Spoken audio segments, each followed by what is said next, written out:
Olá pessoal, tudo bem? Meu nome é Bruno e esse vídeo é um vídeo para comentar, para responder um outro post que eu vi na internet de um ministério, de uma determinada igreja, sobre 10 motivos para você não comemorar o Natal.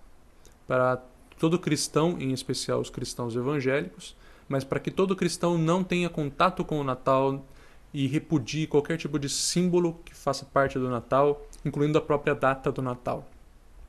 E isso me remeteu a tempos em que eu fazia parte de uma corrente de pensamento, de um jeito de pensar exatamente assim. E isso era um problema muito grande na minha vida. Isso fez com que eu me envolvesse com pessoas cada vez menos confiáveis, a coisas cada vez mais malucas e tivesse cada vez mais medo de existir, de viver.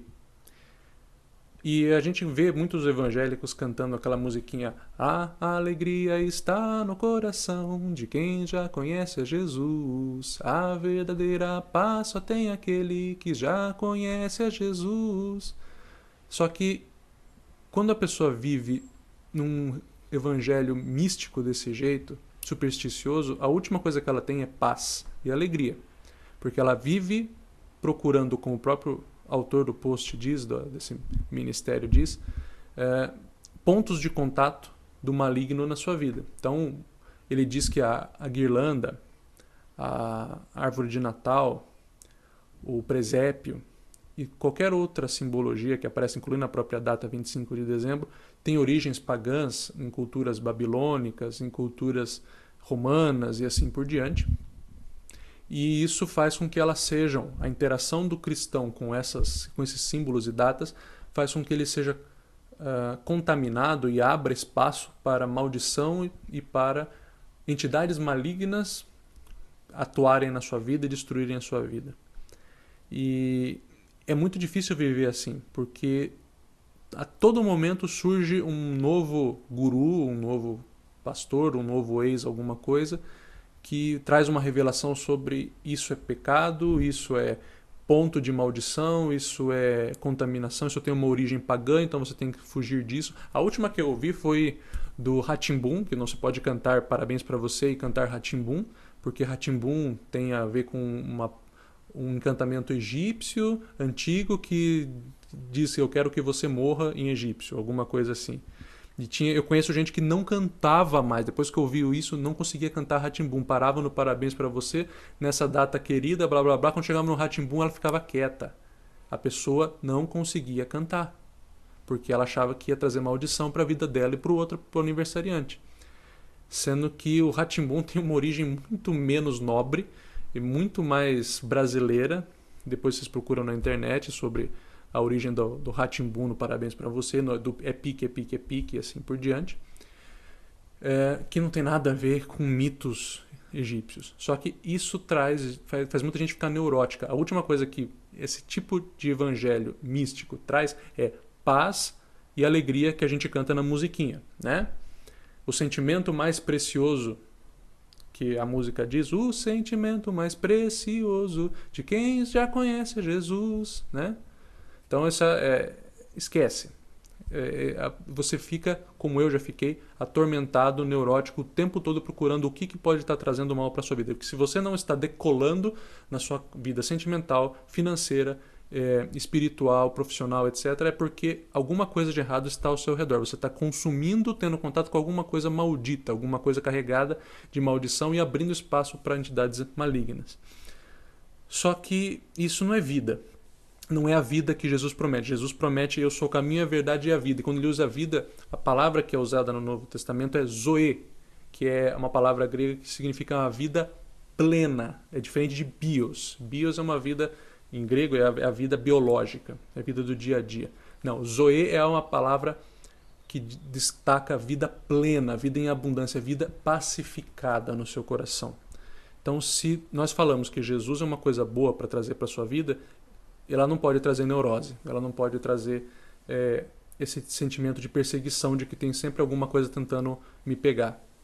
Então Jesus é paz. Porque ele é paz, porque ele pacifica a nossa vida perante Deus. E eu já vivi assim, isso é muito ruim. Isso só parou quando um pastor, que foi uma bênção na minha vida, abriu, sentou comigo e falou: olha, você está procurando muita coisa errada. Eu estava procurando ex-satanista que virou pastor, ex-bruxo que virou pastor, tudo que era ex alguma coisa que aparecia no mercado com alguma revelação nova, ele vinha trazer uma coisa que, olha, eu tenho segredos do mundo espiritual que você não conhece. E por você não conhecer, você está sofrendo, incluindo a frase que todos eles adoram, Oséias 4:6, o meu povo de Deus, padece porque não tem conhecimento, lhes falta conhecimento. Essa frase é bíblica, só que eles usam no contexto de que você não sabe o que eles sabem. E você precisa ir no seminário, no workshop, comprar o DVD e prestigiar a página deles para que eles possam contar para você, e de maneira bem remunerada e honrada, o que você não sabia sobre o mundo espiritual, segredos absolutamente segredáveis e que nem na Bíblia tem, nem Jesus se preocupou de contar pra gente. Novas revelações, absolutamente novas revelações. E você vive atrás disso o tempo todo. Isso é muito preocupante porque isso afasta você do real significado. Se o reino de Deus é paz, justiça e alegria no Espírito Santo, como diz a palavra de Deus, você não vive nenhuma dessas. Você fica o tempo todo procurando pelas novas revelações e tentando se blindar. Só que você esquece da maior brecha de todas. A maior brecha de todas, que eu descobri com muito custo e muito sofrimento e muita neurose. Eu tive que descobrir sozinho e Deus abriu os meus olhos e eu vi. A pior e a maior brecha, que não tem óleo, não tem unção, não tem reza que tire, e que é a maior fonte de destruição para o ser humano, a maior armadilha maligna na vida do ser humano é a natureza do próprio homem. Jesus não veio entre nós, ele não habitou entre nós e foi crucificado, se sacrificou voluntariamente por causa de artefatos mágicos. Ele fez isso porque ele sabia que a nossa natureza humana nunca encontraria paz e nunca seria aceita por Deus para que nós pudéssemos gozar a vida eterna no céu. Então, Jesus, era muito mais fácil se fosse assim, porque Jesus viria, ele habitaria entre nós, ele escolheria os 12 discípulos, né, os 12 apóstolos e os 70 discípulos, sairia todos eles pelo mundo destruindo artefatos mágicos, tipo meio Tomb Raider, Lara Croft, né, buscando artefatos mágicos pelo mundo, e eles acabariam com o mal. Então, se não tem mais nenhum tipo de contato, nenhum mais artefato ou alguma coisa mágica, então acabou, né? E não foi isso que aconteceu. Ele precisou vir, ele precisou ampliar a revelação de Deus do Antigo Testamento, ele ampliou no Novo Testamento, deixou Deus muito mais próximo, muito mais claro. Ele falou: você quer conhecer a Deus? Olhe para mim. Você quer saber como Deus trata das coisas da vida? Olhe para mim. E isso foi o que ele falou: quem vê o Pai vê a mim. Quem vê a mim vê ao Pai. Então, a obra dele foi vir ao mundo para morrer, para quitar a dívida que todo ser humano tem quando nasce, que é a dívida da natureza humana. A gente nunca vai ser capaz da perfeição exigida por Deus para estar no céu quando morrermos. Então, a nossa natureza nunca vai ter paz consigo mesma e muito menos paz com Deus. A justiça divina, o castigo divino pela nossa natureza pecaminosa, ele é constante.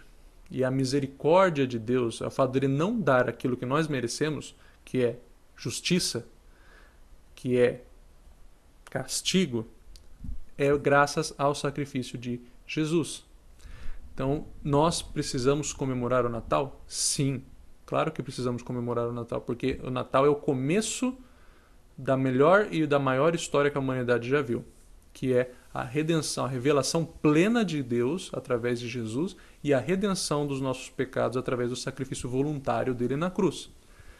Não foi para ser um Ghostbuster, para ser um caça-fantasma ou um caçador de relíquias, né, a lenda do tesouro perdido, para ir buscar artefatos mágicos pelo mundo. Ele veio por causa da nossa natureza. A nossa natureza corrupta é aquilo que faz com que a gente não seja aceito por Deus por nós mesmos, que precise de um Salvador. Você pode até falar: mas eu não mato, eu não roubo, eu não faço nada de errado. Mas você tem a capacidade instalada em você. Você não mata, mas você odeia muita gente. Você não mata, mas você quer explodir o carro da frente com o seu pensamento quando leva uma fechada. É ou não é? A violência, a agressão e a morte estão dentro de você. Você só tem a civilização e educação para não colocar isso para fora. A potencialidade do nosso pecado é o que faz com que a gente seja condenado diante de Deus. Não é a execução das nossas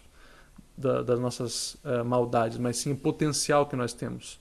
Nós não somos bons, nós somos educados em civilização para não fazer. Mas dê um pouco de tempo, um pouco de dinheiro e uma certa liberdade que você vai ver como a gente consegue corromper muita coisa, né?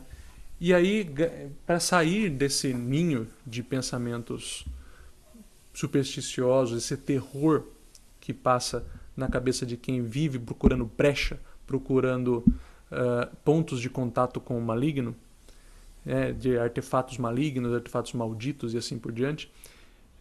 E eu escrevi esse livro, que é o Ensaio sobre a Graça. Tá? Você acha ele no Clube de Autores, tá? Para comprar, seja ele digital ou seja ele impresso. Eu não quero ficar rico com isso. Isso aqui custa menos que um Big Mac. Tá? Para você comprar, o direito autoral que eu coloquei isso aqui no site é tipo R$3. Se você vai comprar, você vai pagar o preço do livro, você vai pagar, e desse preço que você pagar, R$3 vai para mim. E eu só posso sacar esses R$3 da editora depois que juntar X reais, que eu não lembro se é 50 ou se é 100, não lembro. Então, eu não estou fazendo isso aqui para ficar rico, eu estou fazendo isso aqui para comunicar como foi a paz que eu encontrei quando eu descobri que a maior fonte de maldição e de pecados era a minha própria natureza. E que eu precisava, sim, de um Salvador, e que já tinha vindo um Salvador, ele já tinha feito uma obra salvífica, e eu estava agora pacificado diante de Deus. Então isso aqui tem falando sobre esses ex-satanistas, ex-bruxos, artefatos mágicos, todo esse pensamento supersticioso que atrapalha a vida do cristão e atrasa a obra que ele deveria estar fazendo pelo mundo, que é a execução do reino de Deus. Então vamos lá, algumas coisas que aparecem nesse post. Guirlandas, presépios, velas, árvores de Natal, etc. são pontos de contato de maldição. Isso questiona a própria soberania de Deus. Se Deus não consegue agir na sua vida por causa de um presépio, ou porque você tem uma guirlanda na porta da sua casa, desculpa, então não é Deus. Então se ele não criou o universo, ele não criou o ser humano, ele não criou tudo que existe, se ele pode ser barrado por uma guirlanda. Tá? Quando você coloca esse tipo de encantamento ou de magia na sua cabeça, em guirlandas, presépios, etc., você está atribuindo a objetos e a sua interação com eles um poder tão grande quanto o de Deus. Se você, interagindo com esses objetos, interagindo com essas datas, é capaz de afastar as bênçãos de Deus ou atrair o diabo para dentro da sua vida, então você está deixando Deus de fora. Deus não tem nada a ver com essa história, né? Você está afastando Deus do seu trono de soberania. Ele é soberano. Se você ler o livro de Jó, o diabo ele aparece no livro de Jó e ele aparece falando: olha, Deus, deixa eu dar uma destruída na vida do Jó para ver se ele não vai fraquejar. E Deus fala: vai lá, só que você vai até aqui e você vai fazer isso, isso, isso. Você não pode destruir tal coisa, você não pode matá-lo, você não pode ferir tal coisa. Deus põe limite à ação. Até o diabo tem que prestar conta para Deus antes de fazer qualquer coisa com o ser humano. Deus é soberano sobre tudo, sobre a tua vida e sobre as criaturas e seres sobrenaturais também. Nada foge à soberania dele. Se você é capaz de dizer para mim que a sua interação com símbolos como guirlanda, ou o presépio, ou Papai Noel, qualquer coisa, é capaz de deixar Deus de lado, então, poxa, você é o bichão mesmo, hein? Você e o diabo juntos conseguem fazer tanto quanto Deus, porque vocês conseguem deixar ele de fora, né? Então isso é bem complicado. A Bíblia não manda celebrar o Natal, esse é um motivo que o cara põe no post lá. Ela não fala para celebrar o Natal, mas Jesus fala que a gente deveria fazer a Santa Ceia toda vez que a gente se reunisse em nome dele. É ou não é? Né? Ele fala assim: toda vez que vocês se reunirem em meu nome, fazer isso em memória de mim. O seu pastor, o seu bispo, ou sei lá o que, faz a Santa Ceia toda vez que vocês se reúnem ou vocês dão uma coxambrada nessa regra?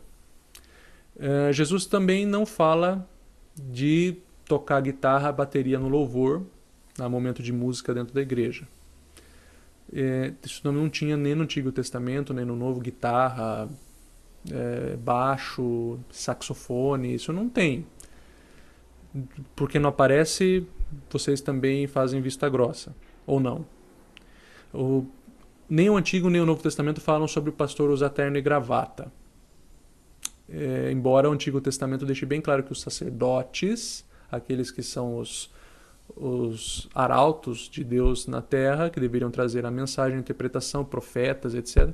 O sacerdote deveria usar certas roupas de certos tecidos, com certos colares e outras coisas, que aparece lá no livro de Levítico, no Antigo Testamento. Vocês fazem isso? Ou vocês esquecem que não fala nada de terno e gravata na Bíblia? Pelo contrário, usa às vezes camisa de poliéster com um terno de algodão e assim por diante, sendo que o próprio Antigo Testamento questiona, falando, olha, vocês não podem misturar tecidos com fios diferentes, de naturezas diferentes, isso é proibido no Antigo Testamento. Ou se a gente passa por cima dessa regra e a gente só pega as outras, né? Se reunir no domingo, a gente fala, domingo é o dia do Senhor, é o dia que ele ressuscitou, por isso a gente comemora no domingo a nossa reunião, né? A gente faz a nossa reunião de crentes nos domingos, de cristãos nos domingos. Só que domingo também é um dia usado em Roma, né? Por Roma na época, que era o Sunday, o dia do sol. Em inglês é Sunday. Dia do sol, usado por várias culturas europeias antes do cristianismo, como o dia de celebrar o Deus Sol, ou outros seres relacionados com o Sol. Isso invalida a nossa celebração de domingo? Questionável. Depois, no sábado, então vamos celebrar a Deus no sábado, fazer o culto de sábado. Mas o sábado aparece como o sabá judaico, mas a gente também tem o sabá das religiões pagãs, em que eram feitos sacrifícios, etc. Tanto é que tem o Black Sabbath, ou Sabá Negro, né, que faz todo um trabalho místico e de encantamentos e magias e etc. Magia negra, etc. Então tudo isso invalida o sábado como dia para celebrar? Também a gente tem que tomar cuidado. O Natal é uma festa capitalista, materialista, glutonaria, etc. Se você comemorar assim. Os grandes congressos, os grandes, né? Você tem aqui o autor do post, ele condena muito a natureza do Natal como sendo uma data cheia de capitalismo, muito dinheiro, muita festa, muita bebedeira, muita comida, muito exagero. De fato, eu não sou adepto do exagero, eu acho que tudo deve ter equilíbrio e bom senso. Mas o Natal não é assim porque é Natal, né? Ele é assim porque a natureza humana é assim. Agora, vamos falar de capitalismo, vamos falar um pouco de materialismo e exagero? E os grandes congressos proféticos que acontecem nessas igrejas por aí? Também não giram milhões de reais, não pagam cachês pornográficos para os participantes e para os músicos que tocam nesses eventos? Será que não tem também milhões de vendas de DVDs, workshops, seminários, né? Ofertas que prometem bênçãos especiais? Ou não? Ou é só quando você tem uma celebração, uma data festiva que envolve consumo? Aí não pode, mas quando é um congresso profético de alguma coisa, aí pode. Aí não tem problema o cara ostentar que Deus deu o carro isso, deu o jatinho aquilo, que ele tem um ônibus do ministério dele, aí pode. É esquisito, né? Que mais? A Marcha para Jesus também envolve milhões de reais, milhões de itens vendáveis. Então, festa, congresso, passeata, tudo isso pode ser feito com simplicidade de coração, pode ser feito de maneira econômica e pode ser feito com um coração grato em louvor a Deus. Essa questão de exagero ou não exagero é de cada um É fato que a nossa sociedade estimula o consumo desenfreado e os exageros, mas isso não tem nada a ver com a data, isso tem a ver com a nossa natureza humana que perverte e corrompe tudo aquilo que toca. Depois ele fala da origem da árvore de Natal, da culpa do sistema mundial, de injustiças, exploração através da linhagem babilônica que teve origem em Nimrod e Cã, que são personagens bíblicos, cujas linhagens trouxeram né, problemas para a humanidade de acordo com a historiografia que o autor do post fez. E aí tudo que tem de ruim no mundo, o sistema opressor capitalista, em que há exploração de homem contra homem e assim por diante, é atribuído ao Nimrod e à linhagem dos cainitas, ou dos filhos de Cã. Só que ele tem que lembrar que assim, Sem, Cã e Jafé são irmãos. O Cã tudo foi em cima do tal do Cã. Só que a linhagem de Sem, da onde vem a palavra semitas, os povos semitas são da linhagem de Sem. Entre eles, quem são os povos semitas? Os hebreus, os cananeus e todos os outros eus que tem ali na região de Israel. Todos os povos semitas, eles descendem dos descendentes de Sem. Entre eles Abraão, entre eles Jacó, José, Moisés, e todo o povo hebreu, que afinal de contas só teve pessoas santas. Na verdade, nenhum deles teve defeito, nenhum deles assassinou ninguém, nenhum deles enganou ninguém, nenhum deles... você vê Abrão, né? Você tem a origem dos muçulmanos é atribuída à linhagem dos ismaelitas. Ismael, filho um filho fora do casamento com a escrava dele, Agar, né? de Abrão com Agar. Em vez de ele esperar por Sara para ter o filho da promessa, que seria Israel, né? Ele tem que seria Israel, não, que seria a origem do povo de Israel. Ele tenta dar um jeitinho e ele vai dormir com Agar, a escrava dele, para ter um filho fora do tempo de Deus. E aí ele dá origem a Ismael. Ismael foge para o deserto, para uma região da Arábia, e as tradições orais do Oriente Médio dizem que é dele que descendem os muçulmanos. Boa saída. Então, só gente que não tem nenhum problema, né? Depois, trocar presentes, de acordo com o autor, é eternizar o pacto com demônios na cerimônia de Natal. Pois é, mas então não faça nenhum amigo secreto na sua igreja, não celebrem aniversários e, claro, não façam ceias comunitárias e junta-panelas, porque junta-panela significa eu pegar meus recursos, cozinhar, levar uma oferta e aí a gente trocar presentes na forma de alimentos em comunidade. Pode ser um pacto. Então, gente, vamos usar de bom senso e parar de procurar pelo em ovo e esquecer do ovo. A nossa missão como igreja é ser um prenúncio na terra daquilo que vem, que é o reino de Deus. Então, nós somos implantadores do reino de Deus. Nós temos, como agentes de Deus na terra, nós temos que espelhar aquilo que Ele quer para a nossa vida. Ou seja, nós temos que trazer paz, alegria e justiça para o mundo. Mas não é assim que nós vamos, não é com neurose, não é buscando, não é negando a autoridade de Deus, não é negando a sua soberania, não é fazendo de Jesus um caçador de relíquias. É, sim, buscando entender o que Ele quer para a nossa vida como seres humanos, entendendo a nossa natureza caída, pecaminosa e absolutamente dependente dEle.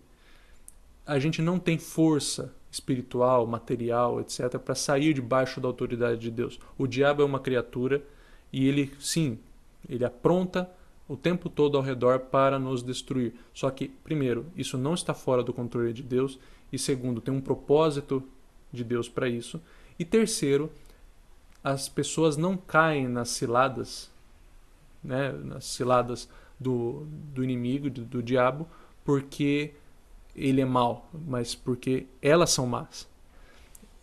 O diabo pode colocar uma mulher ou um homem extremamente atraente na sua vida. Se você não tiver a natureza corrompida, isso não vai fazer a menor diferença. Agora, cada um é engodado pela própria concupiscência, isso diz na Bíblia. Ou em palavras mais simples, cada um é enganado, cada um cai por causa da própria corrupção na alma, na sua natureza. Então, até que o nosso corpo seja restaurado com a vinda de Jesus, isso é o que a teologia nos traz, que o nosso corpo vai ser um corpo glorificado, não vai ser esse corpo corrupto. Até que isso aconteça, nós estaremos sujeitos. As pessoas, o diabo pode até aprontar ciladas ao nosso redor, mas a gente só cai porque a gente adora cair. A gente só pega com as duas mãos porque nós somos corruptos. A nossa natureza pode não ser... ela pode gerar esse tipo de problema, e ela gera o tempo todo. Você pode ter um pastor que ele nunca traiu, mas como ele já cobiçou, como ele já olhou para a irmãzinha, para a diaconisa, para a pessoa que canta no louvor, ele pode falar que não pode, ele pode até falar que temos que usar saia, as mulheres têm que usar saia, não pode usar calça, mas, meu Deus do céu, como ele pensa no que tem embaixo daquela saia. E por ele não fazer, ele acha que ele está sendo santo, quando na verdade ele continua tão pecador.